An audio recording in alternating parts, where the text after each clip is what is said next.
It's here.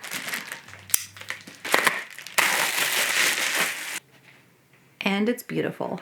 I'm very ready for this book. Super ready to get back into this world. It's been a long enough break since reading The Hunger of the Gods that I am excited to get back to this.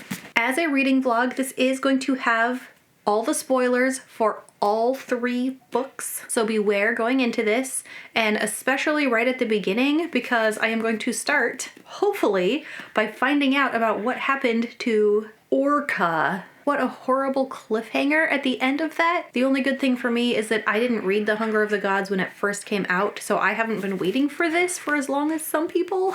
I'm ready to see those relationships develop, see what kind of havoc the gods are going to wreak on the world. I have a fresh bottle of mead just ready to go as I get into this. Onward into Vigrid. Orca is alive. But you know what? The book didn't start there. It made me wait several chapters. I don't know if I'd say several, at least 4 chapters. It started with Varg. So I was like, okay, Varg and the Bloodsworn are off, other side of the pond, or whatever they call it. They went to rescue Vol. I do want to know what's going on over there, so that's fine. And then chapter 2 was Guthvar, and I was like, I don't even care about him. You're giving me a Guthvar chapter before you're giving me an Orca chapter. Or Bracket chapter if Orca didn't make it. Then Elvar, okay fine, she's the main character I guess. And then finally chapter 4 is Orca. And it wasn't even like made a big deal of that she was being attacked by frost spiders and going cold. She's just there. Rada has her. All right, fine.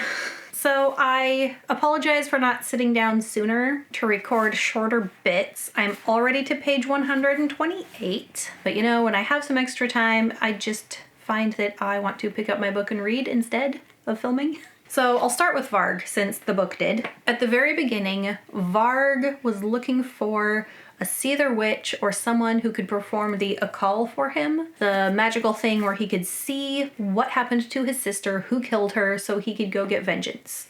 And that is the reason he joined the Bloodsworn. Not because he believed in what they were doing or because he cared about any of them, but just so he could use their Seether witch. And so when the Bloodsworn is starting to accept Varg and call him brother, I'm thinking, Varg doesn't have to stay. He doesn't have to have loyalty.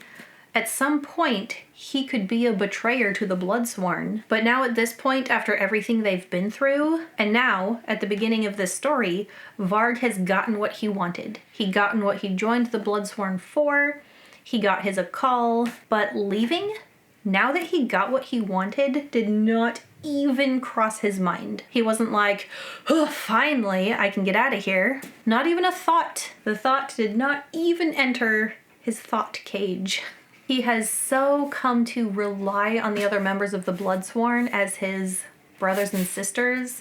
He feels part of something bigger. He is a Bloodsworn and he does not want to leave. This is his found family. This is the group of people he wants to be in. Although when Kulk's son or whatever, the one hunting Varg, the son of the farmer that Varg killed, when he catches Varg and Rukia and Svik, Varg didn't immediately assume that because he's Bloodsworn he would get rescued. Rukia and Svik did. They were like, oh, you messed with the wrong people. And it took Varg a minute to be like, oh yeah, we have people on our side, people who care about us. And I hope that Varg keeps getting reminded about that over and over again. He's part of a group who cares about each other and protects each other. Guthvar, I'm just still annoyed with. Don't like him, don't want to read about him, don't want to be in his thought cage. He's just kind of a nasty person. At the point that I left off on, Guthvar had finally done something brave, just kind of thoughtlessly. The group he's with his Aunt Sigrun, is being attacked by the Froa spirit in the ash tree. And without even thinking about it, Guthvar grabs her and pulls her and makes sure that she gets away with him. He didn't feel heroic. He didn't do it on purpose. He just saw her in danger and reacted. So I feel like there is some hope for Guthvar. I don't think he'll ever become a hero. I don't know that he'll ever become someone to admire. But if one day his aunt dies and he becomes Jarl, he's very non-confrontational and doesn't like to fight, so it might be a reign of peace. And he'll be able to have a clear conscience that he at least tried to save his aunt, if no one else. The one person he respects and maybe even loves a little bit. Elvar is just kind of solidifying her place as leader. By her strength and cunning, she became chief of the Grim something. The other group that was like the Bloodsworn. Something Grim. Battle Grim. That's the one. She became chief of the Battle Grim and now is the Jarl at Snakavik. And she is proving herself well worthy to be such. What she is not proving herself to be so far is very much different than her father. She had this little thought go through her mind of fear is stronger than friendship, which is the opposite of what Orca had said earlier a couple chapters before about poor Spurt. Poor Spurt, by the way. Getting off track here. Ulfrir is worried that Elvar will want to just collar every tainted she comes across, especially his own children, and she's not sure she could count on them unless they are collared, and she says that fear would be stronger than friendship. And in her mind, she remembers her father saying that, and her father is not the person she wants to be like. I don't know what kind of character she's going to end up being. If she's going to try to strive to be better than her father was, not to be the same type of ruler, if she'll fall into old habits because that's what she knows. I think she has enough good influences on her to do better, especially Grend. What a treasure Grend is. And to be honest, Syvat, or however you say his name, he's very encouraging and uplifting to her as well. Bjor, I'm kind of done with. I don't know. I don't despise reading his chapters the way I do with Guthvar, but I'm not sure he's a person I really respect. He's definitely questioning the ethics of what they are doing. They are supposed to be freeing the tainted, freeing the slaves. They're supposed to be making a better world, but the way they're going about it is not too positive. Orca calls it out. These gods don't really care about us. They're just gonna use us. Why should I fight for your side any more than for anyone else? So she's got Bjor questioning things. We'll see where that leads. And then Orca, finally. The chapter I left off on, Orca and Brekka are finally together. She finally rescued him at the end of the last book, but she had to send him off while she's sitting there getting bitten by frost spiders, so they're not really reunited. Now they are finally reunited again. He has killed whatever they're called, the creepy creatures. He killed one to protect her. He came and helped rescue her. She wishes he hadn't. Orca would have preferred he was far away, somewhere safe. And the members of the Bloodsworn that are with Orca were like, there's nowhere safe. Brekka's not anywhere better off than here, not even with the rest of the Bloodsworn, so why not stay and rescue her? I'm having a lot of conflicting feelings here about Brekka. So at the very beginning of the first book, Brekka is this gentle soul, and Orca is worried about that because he's not going to be able to survive in this world unless he can toughen up a little. And Thorkel is kind of encouraging his gentleness, like, it's okay. This is the kind of boy he is. He doesn't need harsh life lessons yet while he's this young. It's fine. Thorkel was also the voice of reason and the voice of calm for Orca herself. And now, without Thorkel, Brekka and Orca only have each other. Slightly false. They still have all the Bloodsworn and their friends and Vesely and everything, but they don't have the one person who really loved them each. Orca doesn't have her calming presence. Brekka doesn't have the person to encourage his gentleness. And now he's had to have some very serious, harsh toughening up, which he should never have had. While Orca wanted him to be tougher, this is not what she would have ever wanted to happen to him. I am hoping that they can kind of be each other's safe place and each other's peace, at least for a little while. I know things are going to happen. I know there's going to be fighting. My fear is that Orca is going to give her life to save Brekka, and Brekka will just be left with no parents, typical orphan in a fantasy story, and the only legacy he'll have left of his parents is the wolf and the bear that are in his veins. Still more than 400 pages to go. It's been a little while since I sat down last time to talk about this, probably a couple hundred pages, and some stuff has happened since then. I am now on page 327, and things seem like they're starting to come to a head. It feels like that final confrontation is getting closer and closer. So at this point, the Bloodsworn, among others, have joined Elvar and Ulfrir at the Wolfdales, his hidden fort.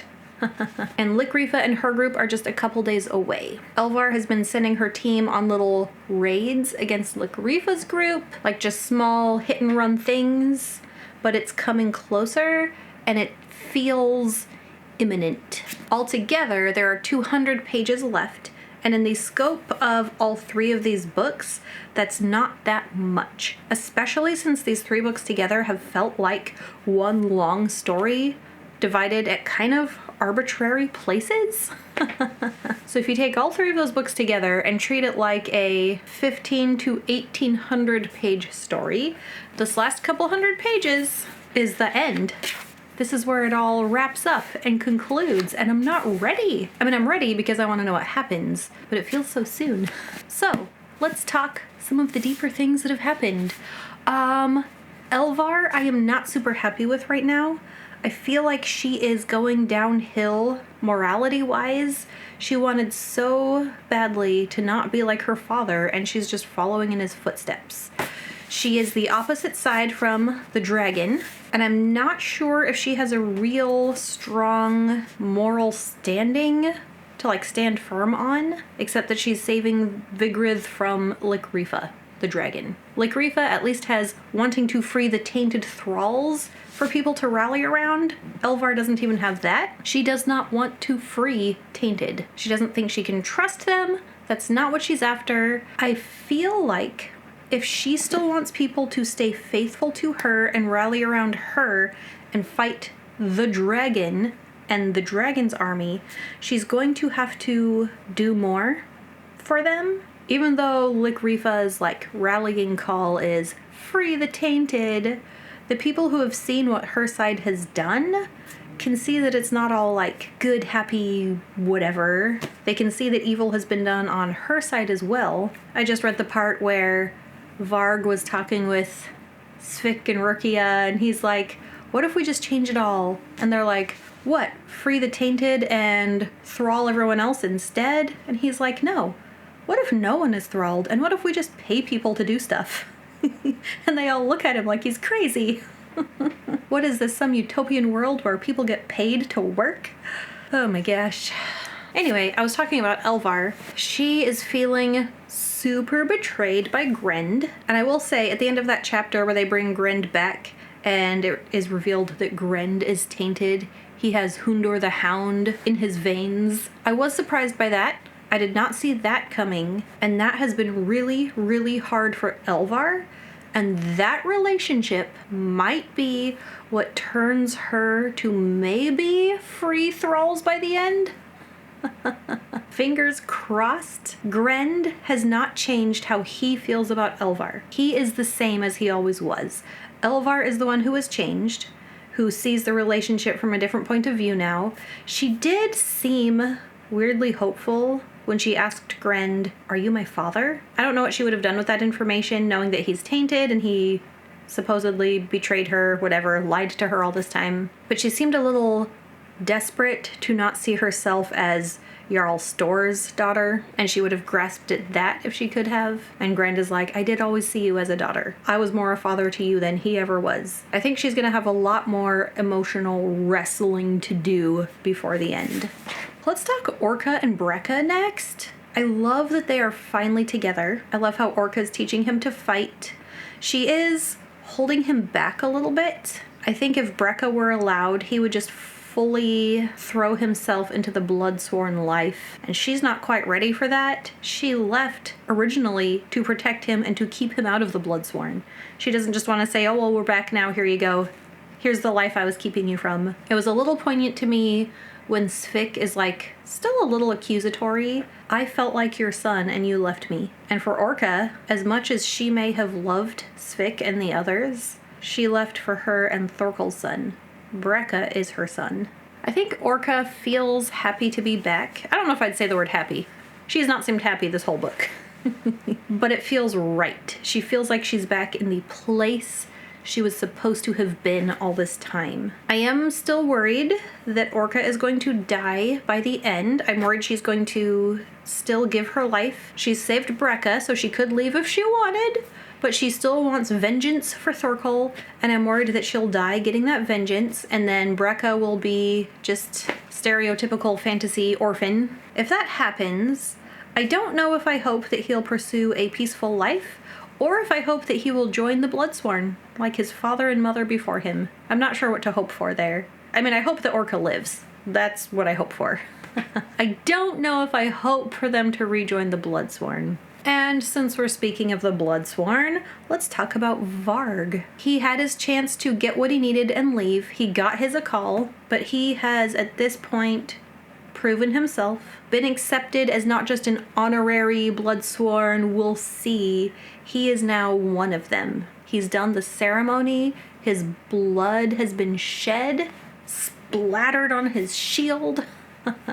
I loved that ceremony scene. That was very nice. Being part of that, I think, drew on Orca's heartstrings because she had been through that herself. She then betrayed it and then came back. And even though Varg is like fully Bloodsworn now, he is sworn in, they have shared blood, he still thinks of the rest of the Bloodsworn as friends, and they correct him, no, we are more than that, brother. He's still having a hard time accepting that new relationship. Speaking of relationship, he put his hand on Rukia's hand. Is that as far as it's going to get between them?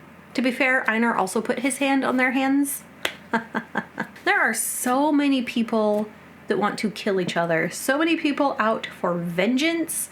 There is still very much Elvar and the Battlegrim, Bloodsworn, Ligrifa with her tainted children as just separate sides. And it's still hard to know what to hope for here because neither side is all the way right. I also wanted to mention, I find it interesting that even though Elvar has taken on Jarldom, the Battlegrim still see her as their chief.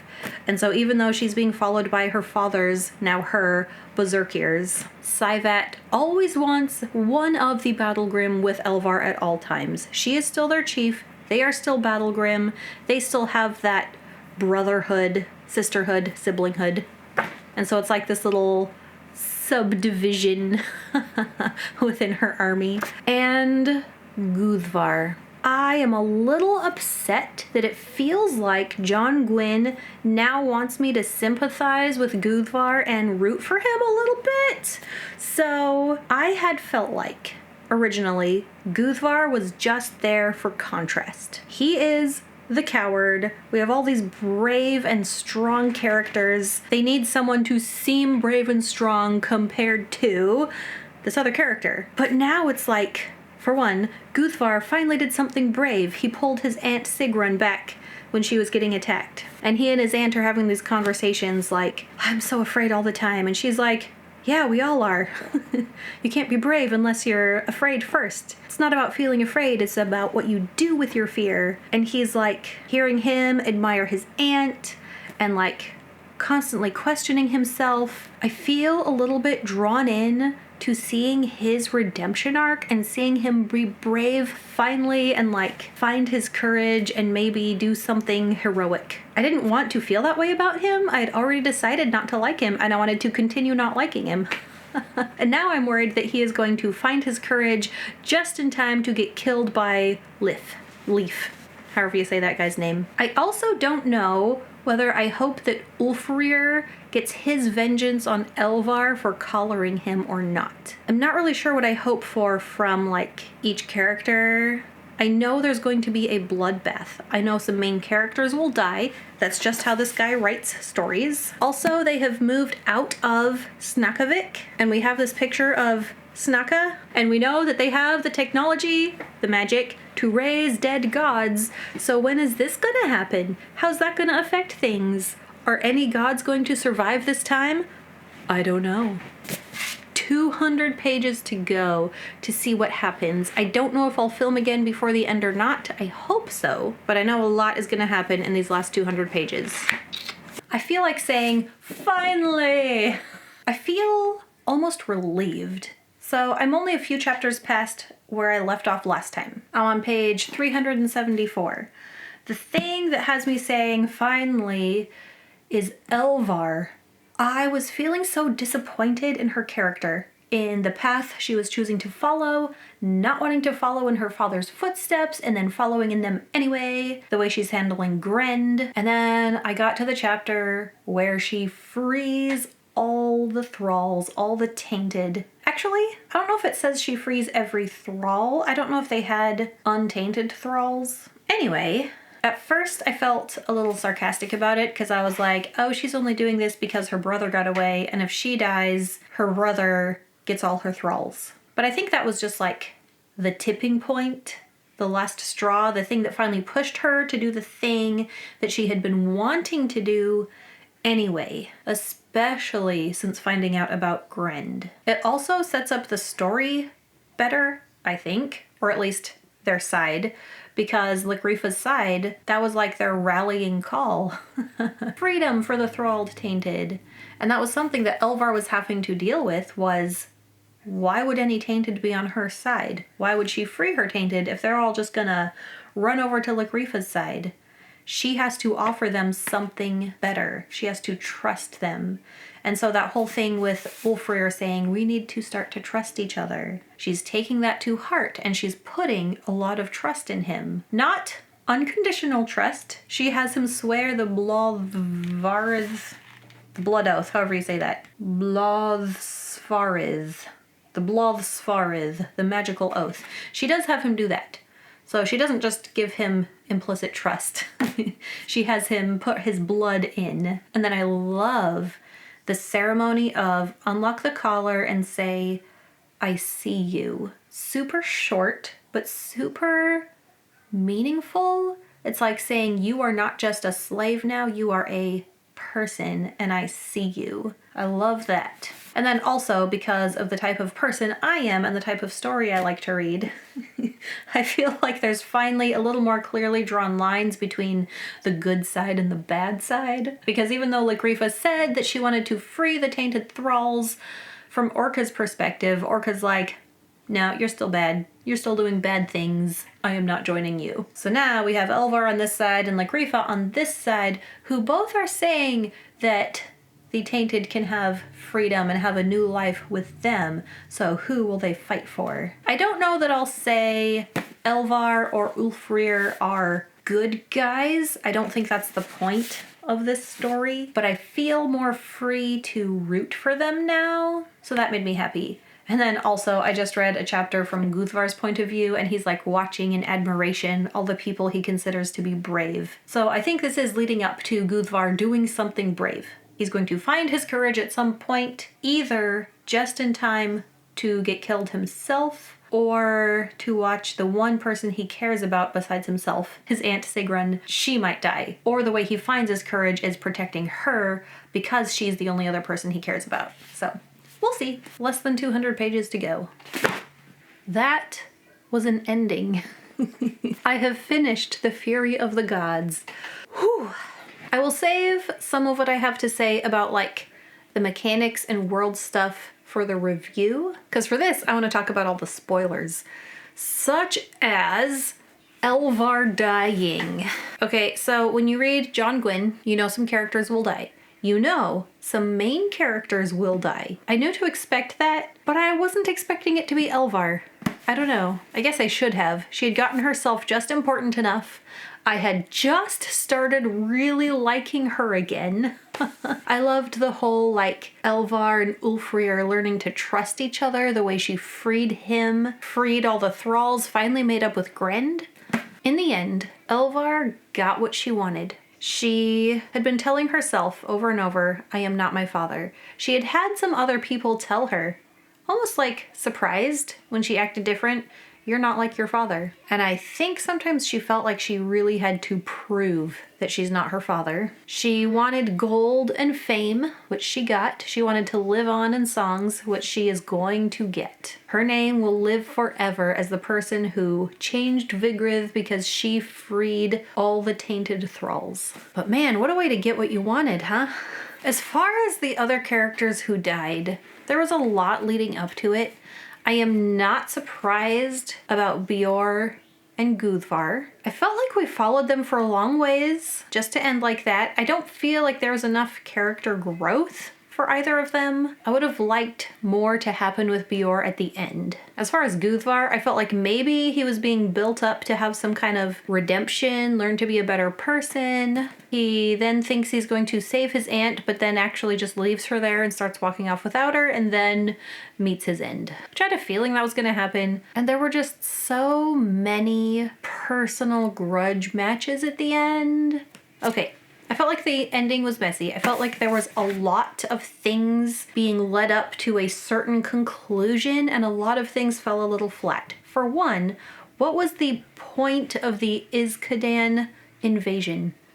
I felt like that definitely should have gone somewhere, and as they're coming in to invade, Snaka's just like, done. And we don't even hear about it again? Weird. I was also disappointed by the gods.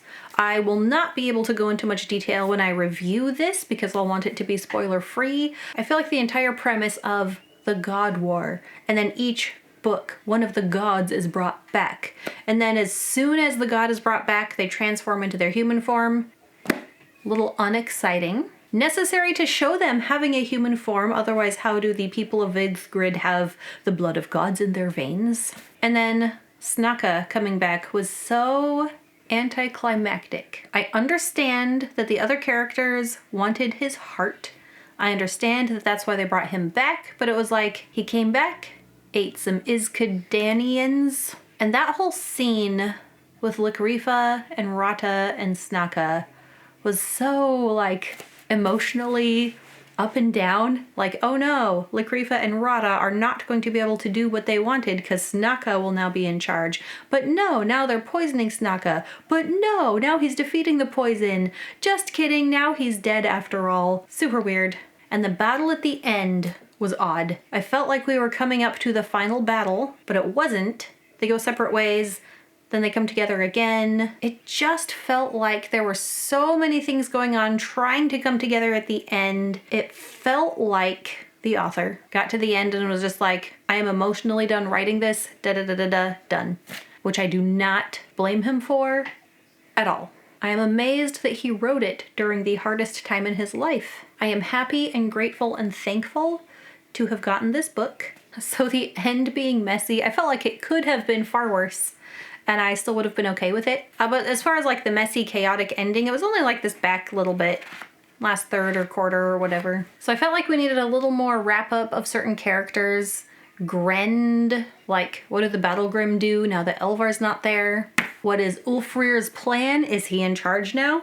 I don't know. It felt like there was so long leading up to this big epic conclusion. Wah, wah, wah. And then it just follows the Bloodsworn going home.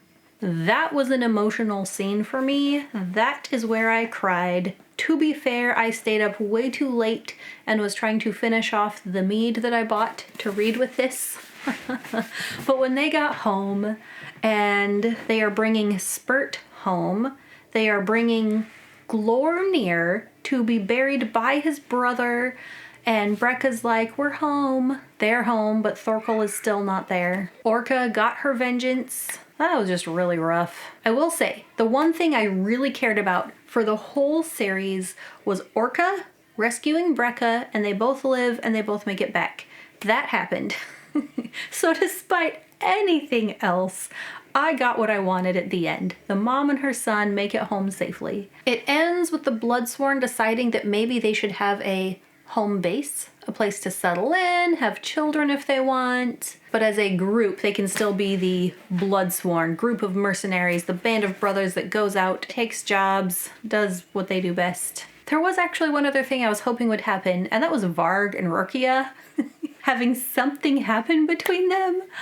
That's like a romance that's really not a romance. You're not following Varg and Rukia for the romance because it's not romantic. They've been through a lot together. They have fought side by side in the shield wall, saved each other's lives, rescued each other. Svik has been laughing at them this whole time, or at least laughing at Varg, for apparently not being able to see how Rukia feels about him.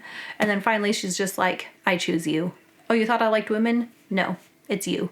Tell me your thoughts. Spoilers are fine in the comments for this one. Thank you to my patrons. I appreciate you guys. I will link my Patreon and my Instagram in the description. Happy reading. Bye.